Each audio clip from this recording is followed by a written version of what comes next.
Business के अंदर कहते हैं पहले बंदा खड़ा करो, बाद में धंधा खड़ा करो। पहले धंधा खड़ा नहीं करते, पहले बंदा खड़ा करते हैं। हाँ, आपकी मैन पावर कितनी बार बताया आपको बना देती है सुपर पावर। अब मेरे प्रश्न है आपसे भैया, people are assets, yes no? People are assets, answer दो, यस और no? Yes, no, people are not assets, only right people are asset. हाँ, हर आदमी आपका एसेट नहीं होता, गलत आदमी आपकी लायबिलिटी बन जाता है। नमस्कार, विवेक बिंद्रा बोल रहा हूं, फाउंडर एंड सीईओ बड़ा बिजनेस.com। रिचर्ड ब्रांसन के बारे में आज बात करेंगे। डिस्पाइट अगर आपके पास में आज पैसा भी है, स्ट्रैटेजी भी है, प्रोडक्ट भी है, लेकिन अगर मैन पावर ठीक नहीं है तो गेम ओवर। अगर मैन पावर ठीक है तो गेम चेंजर। हाँ, ये वही इंप्लॉइज होते हैं जो कोलैबोरेटिव एडवांटेज से पूरा गेम चेंज कर देते हैं। रिचर्ड ब्रांसन का कहना है यही तो वो लोग हैं जो जादू करते हैं। They are the ones who are making the magic happen. यही लोग हैं वो जो जादूगर जो है ना आपकी कंपनी में, आप नहीं, आपके एम्प्लॉइज हैं। रिचर्ड ब्रांसन एक ब्रिटिश बिजनेस मैग्नेट और पावरफुल इन्वेस्टर, 400 से ज्यादा कंपनीज उनकी। He was नाइटेड by the Buckingham palace. जैसे हमारे यहाँ पद्मश्री, पद्म भूषण होता है, पद्म विभूषण, भारत रत्न होता है, ऐसे ही वहां knighthood, नाइटेड by the royal family. Richard Branson दुनिया के सबसे अमीर लोगों में से, लेकिन कभी भी अपनी पढ़ाई पूरी नहीं कर पाए, अपनी ग्रेजुएशन पूरी नहीं कर पाए। इनकी फिलॉसफी क्या है? ऐसी भूख जो कभी शांत नहीं होती, किस चीज की? सीखने की। इनसेशिएबल एपेटाइट फॉर लर्निंग। ये ज्यादा पढ़े लिखे नहीं थे, लेकिन इनकी फिलॉसफी क्या है? Extraordinary service to first employees, second client. पहले एम्प्लॉय की एक्स्ट्राऑर्डिनरी सर्विस, उसके बाद क्लाइंट की एक्स्ट्राऑर्डिनरी सर्विस। उनकी वर्जिन एयरलाइन, हवाई जहाज उन्होंने बहुत उड़ाए हैं, वो बहुत सफल इसीलिए हुए क्योंकि वो उनके नेचर का एक्सटेंशन था। एक बात रिचर्ड ब्रांसन के बारे में बोली जाती है कि भाई रिचर्ड ब्रांसन अपने एम्प्लॉइज को लेकर के बहुत एम्पैथी रखते हैं। ये मानी जाती है उनके बारे में बात, ये कही जाती है कि अपने एम्प्लॉइज को लेकर के वो कुछ भी करने को तैयार हो जाते हैं। और जो प्रेम उन्होंने एम्प्लॉइज को दिया, वही हवाई जहाज में उनके क्रू ने प्रेम पैसेंजर्स को दिया है। जो उन्होंने अपने एम्प्लॉइज के लिए किया, वही उनके एम्प्लॉइज ने उनके कस्टमर के लिए किया। इसकी प्रॉब्लम क्या थी? डिस्लेक्सिया से पीड़ित थे, बचपन में पढ़ लिख नहीं पाते थे, वही दिक्कत थी। लेकिन ये इनके फेवर में चला गया क्योंकि ये दो क्वालिटी बिल्ड कर पाए डिस्लेक्सिया के चलते। पहली डेलीगेटर बने, दूसरी लिसनर बने। डेलीगेटर क्यों बने? पढ़ने लिखने में दिक्कत थी, तो खुद पढ़ते लिखते नहीं थे, खुद काम नहीं करते, दूसरों से कराते थे। उसके चक्कर में डेलीगेटर अच्छे बन गए, लोगों से काम कराया, ऑर्गेनाइजेशन बड़ी हो गई।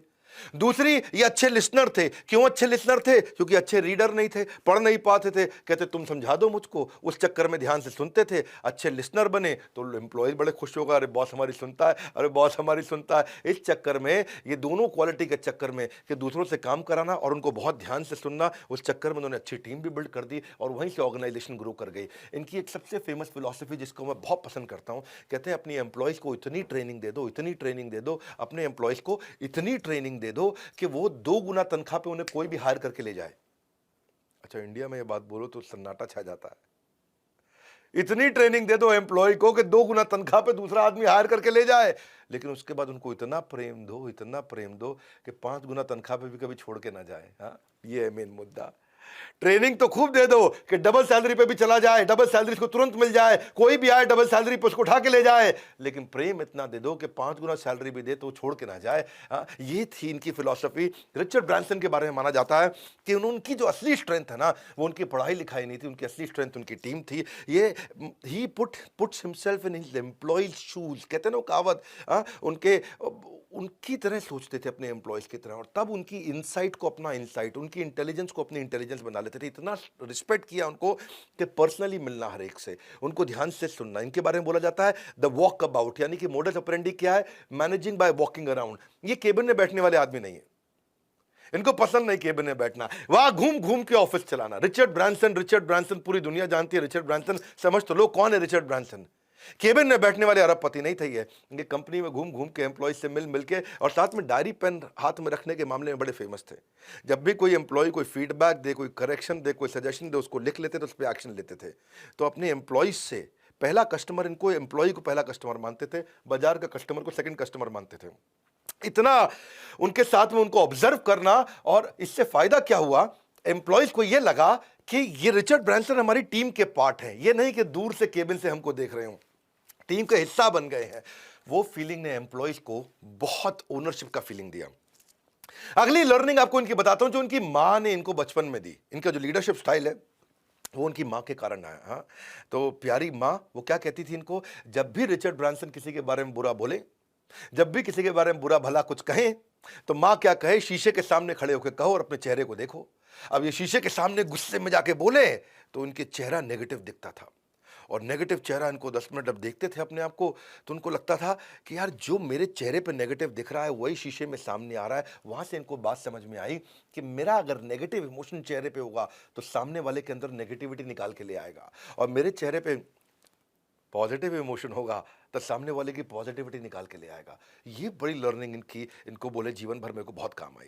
रिचर्ड भाई का कहना था कि जिंदगी भर ये लर्निंग मुझे बहुत काम आई कि जो मेरे चेहरे पे इमोशन होगा वो सामने वाले की जिंदगी में निकल के आ जाता है। मैं अगर चेहरे से पॉजिटिव हूं तो मेरा एम्प्लॉय भी अंदर से पॉजिटिव उठ के आता था, और मैं अगर चेहरे से नेगेटिव हूं तो एम्प्लॉय भी ये इनकी माँ ने इनको प्रैक्टिस कराया बचपन में। शीशे के सामने गुस्सा करो खड़े होकर के, पता चलेगा तुम दिखते कैसे हो। ये अपने आप को देख के घबरा गए, वहां से इनको बात समझ में आई। ये माँ का लीडरशिप लेसन जिंदगी भर इनको बहुत काम आया। ये बोलते जिंदगी भर इतना काम आया, कहते हैं कि उसके बाद जब मैं लीडर सिलेक्ट करता हूं अपनी कंपनी का, तो ऐसे लीडर सिलेक्ट करता हूं जिसके चेहरे पे एंथुसियाज्म हो, मुस्कुराहट हो, उसके बाद पूरी कंपनी अपने आप मुस्कुराने लगती है।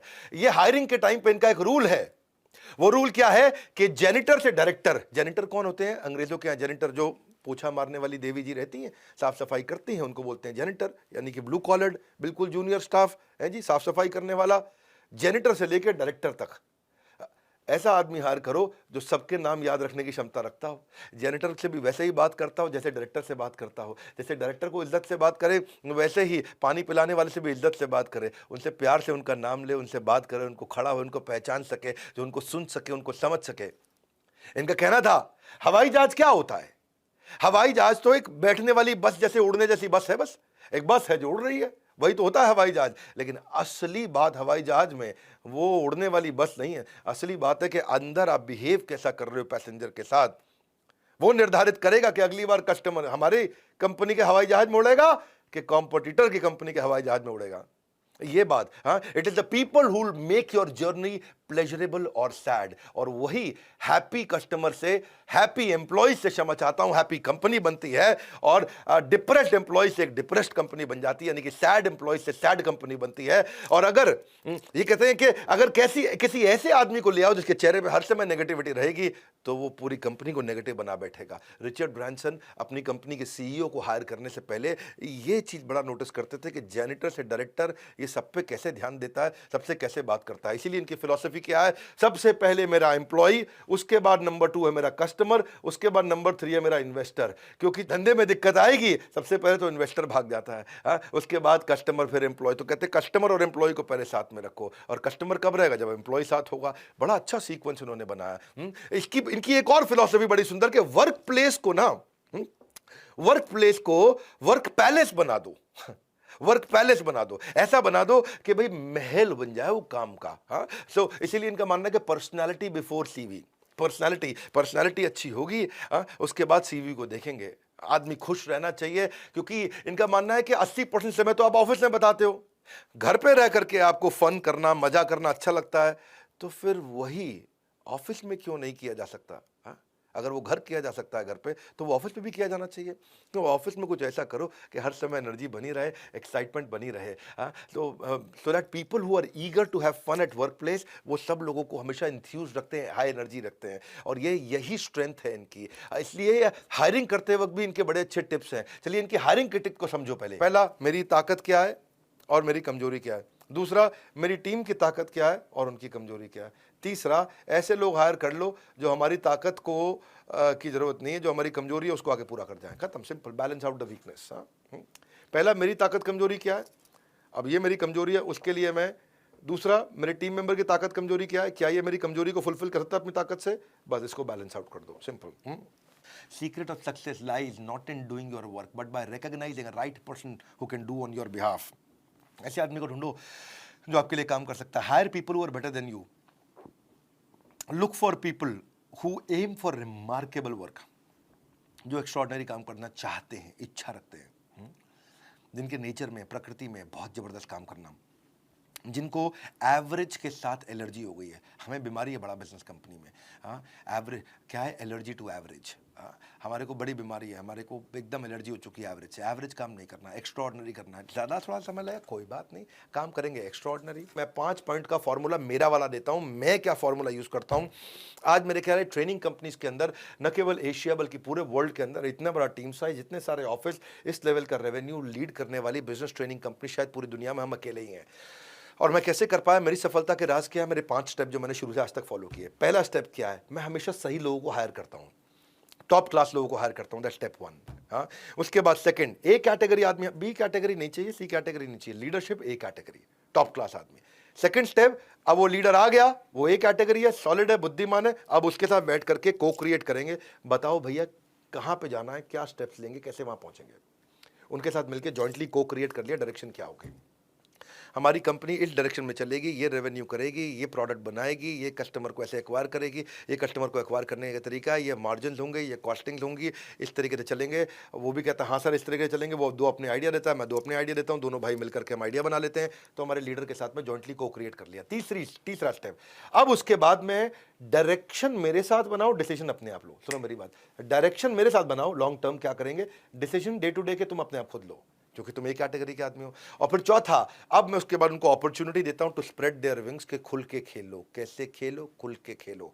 गलती भी करो मैं उसको झेल लूंगा, पर खुल के खेलो। खुल के खेलोगे तो तुम 100 की जगह 150 कर जाओगे। गलती करोगे तो मैं झेल लूंगा, खुल के खेलो। अब वो ए कैटेगरी आदमी हूं, खुल के खेलने दोगे A+ बन जाएगा। हाँ, सी कैटेगरी आदमी को खुल के मत खेलने देना, ए कैटेगरी वाले को खुल के खेलने दो, गेम चेंज करेगा। और इसके बाद मेरा 5वां स्टेप क्या है, ये काम करने के पीछे मैं कॉम्पनसेशन लगा देता हूँ बहुत अच्छी, सैलरी भी अच्छी, ईसॉप भी अच्छा, इंसेंटिव भी अच्छे। बढ़िया सैलरी दो, बढ़िया शेयर होल्डिंग दो, बढ़िया इंसेंटिव दो।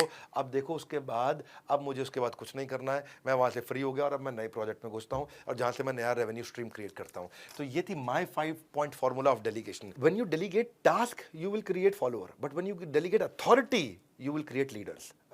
तो टास्क के साथ, रिस्पॉन्सिबिलिटी के साथ अथॉरिटी भी दे दो, लीडर क्रिएट कर दोगे। डेलीगेशन जो है ना, वो चीज़ है कि आप मेरे बिहाफ पे, मैं किसी और को काम करने देता हूँ, लेकिन मैं आपको रूल दे दूँ भैया।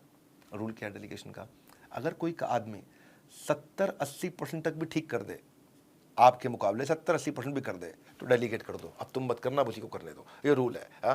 वरना life is too short to do everything by your own self.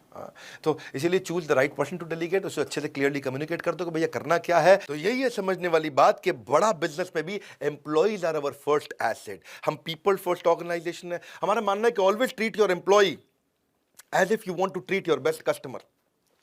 Best customer से आप कितना प्रेम से बात करते हैं, एम्प्लॉय से भी वैसे ही करिए। वही बात है जी, वर्क प्लेस को वर्क पैलेस बना दीजिए। वर्क लाइक प्रोफेशनल, लेकिन रिश्ता लाइक फैमिली है जी। काम करो प्रोफेशनल की तरह, रिश्ता बनाओ परिवार की तरह, तभी बात बनती है। ट्रांसपेरेंट, ओपन और रिवॉर्डिंग कल्चर होना चाहिए। इसीलिए हमारी कंपनी में हमने मेरिटोक्रेसी को सबसे ऊपर रखा है। मेरिट पे आगे बढ़ेगा भाई, ये नहीं कि चाचे का लड़का कि मामे का लड़का कहाँ से आ रहा है भैया, हमारे गाँव से आया है, वो नहीं चलेगा। अचीवर्स अवार्ड हमने लॉन्च किया with smile on face. Meritocracy का मतलब है कि भाई अगर तुम्हारे में दम है ना और तुम कुछ कर सकते हो, तो बड़ा बिजनेस छोड़ के जाने की जरूरत नहीं पड़ेगी जीवन में। हमारे यहाँ पे अचीवर्स अवार्ड जो है हर क्वार्टर में दिया जाता है एम्प्लॉयज़ को। और कैसे दिया जाता है, उनका डेटा पे दिया जाता है। कोई ये नहीं कि लड़का ठीक लग रहा है, ईमानदार लग रहा है शक्ल से, वैसा नहीं। सब कुछ डेटा ड्रिवन होता है, जिससे लोग बड़े मोटिवेटेड रहते हैं, एक्नॉलेज फील करते हैं, दे फील वैल्यूड और बड़ा अच्छा काम करते हैं। बड़ा बिजनेस में हम बहुत हायरिंग कर रहे हैं। मैं आपको हायरिंग से पहले ज़रा बता देता हूँ, अगर आपकी इच्छा है कि आप हमारी कंपनी में जॉब के लिए अप्लाई करना चाहते हैं, मेरे साथ मिलकर काम करना चाहते हैं, 2-3 बातें ध्यान से सुनिए कि एक एम्प्लॉय को हम फॉलोअर से कॉन्ट्रीब्यूटर और कॉन्ट्रीब्यूटर से टीम लीडर और टीम क्रिएटर तक लेके जाते हैं, और कैसे वो टॉप लेवल तक जाता है। हमारे यहाँ बहुत सारे एम्प्लॉयज ऐसे हैं जो कई सालों से हमारे साथ हैं, कभी छोड़ के नहीं जाते हैं। तो एक KPI ड्रिवन कंपनी बना दी है। उसको पहले से ही पता रहता है कि मैं क्या करूंगा, मुझे अवार्ड कैसे मिलेगा, मेरी ग्रोथ कैसे होगी, बड़ी क्लैरिटी रहती है। उसको 5 में से रेटिंग दिया जाता है हर क्वार्टर के अंदर। उसको वो खुद अपने आप को भी रेटिंग देता है, उसका बॉस भी उसको भी रेटिंग देता है। सब्जेक्टिविटी नहीं है, कंप्लीटली डेटा ड्रिवन है, कोई पर्सनल बायस हो नहीं सकता। ट्रांसपेरेंसी और विश्वास के चलते चलता है। हमने भी बड़ा प्रयास किया कि एम्प्लॉयज की हेल्थ पे भी ध्यान दें, वो बड़ा इंपॉर्टेंट है। इसलिए हमने कंपनी के अंदर बड़ा जिम भी क्रिएट किया है, बहुत सुंदर जिम है। कभी आप आएंगे, आप हमारे ऑफिस में इंटरव्यू देने, तो आप जाकर के जिम देखिएगा कैसा है। स्पोर्ट्स डे मनाते हैं, फैमिली डे मनाते हैं, एम्प्लॉयज़ की इंश्योरेंस करते हैं, उनको वैक्सीनेट करा के रखते हैं, सारे फेस्टिवल सेलिब्रेट करते हैं। और जब कोविड की वेव आई थी तो लोगों ने तनख्वाहें काटी, लोगों को नौकरी से निकाला, हमने लोगों की तनख्वाहें बढ़ाई, उनको इंसेंटिव दिया, वेरिएबल दिया। एक दिन आज तक तनख्वाह डिले नहीं करी। अगर 30 तारीख का महीना है तो 30 तारीख की दोपहर को तनख्वाह आ जाती है, ये नहीं कि 1 तारीख तक भी वेट कराएंगे। ये हमारी कंपनी में एक रूल है। अगर 28 फरवरी का महीना तो 28 तारीख को तनख्वाह मिल जाएगी। और हाँ, अगर 28 को संडे है और फोर्थ सैटरडे है उसके पहले, तो फिर फ्राइडे को यानी कि 26 को ही तनख्वाह मिल जाएगी। तनख्वाह हमारे यहाँ कभी डिले नहीं होती है, बिल्कुल फिक्स्ड है और फिक्स सैलरी तुरंत मिलती है। ये हमने शुरू से कल्चर ऐसा बनाया कि जितना बड़ा बिजनेस लें, जिस समय कोविड के टाइम पे अपने हमारे एम्प्लॉयज़ ने और हार्ड वर्क किया, कंपनी को थोड़ा कमा के दिया, ताकि हमने एक हॉस्पिटल भी बनाया था। बड़ा अच्छा लगा उन दिनों, पूरे हमारे एम्प्लॉयज़ ने मिलजुल के काम किया। आप अगर हमारी कंपनी में अप्लाई करना चाहते हैं तो technology, content, sales, leadership, managerial, कई सारे रोल हैं। आप अपना रिज्यूमे भेज सकते हैं हमारे ईमेल एड्रेस पे। अगर आप टेक्नोलॉजी से हैं, PHP, product analyst, data scientist, data engineering, engineering manager, application develop करना जानते हैं, आप ऐप डेवलप करना जानते हैं, एंड्रॉइड, आईओएस, डेवऑप्स के हैं, या फिर आप सोशल मीडिया में जाना चाहते हैं, डिजिटल मार्केटिंग में आना चाहते हैं, आप कंटेंट के बारे में समझते हैं, कंटेंट की हमारे पास में 15-20 अलग अलग प्रकार की पोजीशंस हैं।